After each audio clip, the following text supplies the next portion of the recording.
Assalamualaikum warahmatullahi wabarakatuh. Perkenalkan, nama saya Seri Rismayanti dengan NIM 2002-190, Prodi Administrasi Publik, Fakultas Ilmu Sosial dan Politik, Universitas Maliku Saleh. Adapun video ini saya buat untuk memenuhi tugas akhir semester saya tentang pemetaan sosial. Sebelumnya, apa sih itu pemetaan sosial? Pemetaan sosial adalah suatu kegiatan yang dilakukan untuk menemukanali tentang kondisi sosial budaya masyarakat pada wilayah tertentu yang akan dijadikan sebagai wilayah sasaran program. Di sini saya akan mengambil studi kasus tentang akuntabilitas kepemimpinan dan kebijakan pembangunan di Kabupaten Langkat. Dengan permasalahan yang pertama, bagaimana kinerja kepemimpinan daerah di Kabupaten Langkat. Yang kedua, apa saja permasalahan pembangunan di daerah Kabupaten Langkat. Dengan teori yang saya ambil, yang pertama, pengertian akuntabilitas. Akuntabilitas diartikan sebagai perwujudan dari kewajiban seseorang atau instansi pemerintah untuk mempertanggungjawabkan pengelolaan sumber daya dan pelaksanaan kebijakan yang dipercayakan kepadanya dalam rangka pencapaian tujuan yang telah ditetapkan melalui media. Menurut Mardiasmo, tahun 2006, akuntabilitas merupakan kewajiban dan pemegang amanah untuk memberikan tanggung jawab, menyajikan, mengungkapkan dan melaporkan seluruh aktivitas pemerintahan kepada pihak yang telah memberi amanah, yaitu masyarakat. Yang kedua, pengertian dari kebijakan dan pembangunan.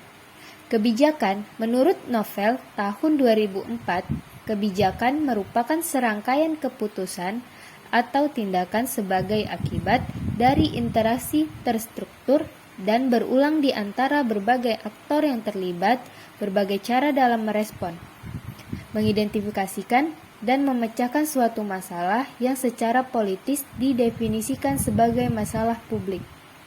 Pembangunan merupakan suatu proses transformasi yang dalam perjalanan waktu ditandai oleh perubahan terstruktural, yaitu perubahan pada landasan kegiatan ekonomi maupun kerangka susunan ekonomi masyarakat yang bersangkutan. Baiklah, di sini saya akan membahas bagaimana sih kinerja kepemimpinan daerah di Kabupaten Langkat. Rencana Pembangunan Jangka Menengah Daerah (RPJMD) Kabupaten Langkat tahun 2019 sampai dengan tahun 2004 dimaksudkan sebagai pedoman pembangunan daerah bagi seluruh pemangku kepentingan dalam mewujudkan cita-cita masyarakat Kabupaten Langkat. Sesuai dengan visi, misi, dan program pembangunan daerah Kabupaten Langkat tahun 2019 sampai dengan tahun 2004. Sehingga seluruh upaya yang dilakukan oleh pelaku pembangunan bersifat sinergis, kolaboratif, koordinatif, dan integratif.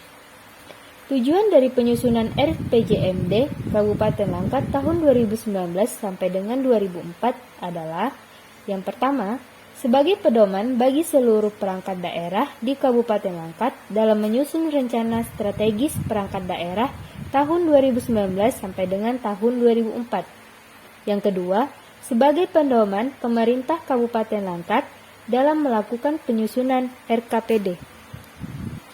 Yang ketiga, sebagai dasar penentuan kemampuan kapasitas pendanaan untuk pembangunan daerah 5 tahun ke depan. Yang keempat, sebagai tolak ukur keberhasilan penyelenggaraan pemerintahan daerah dalam masa kepemimpinan Bupati dan Wakil Bupati Langkat tahun 2019 sampai dengan tahun 2024.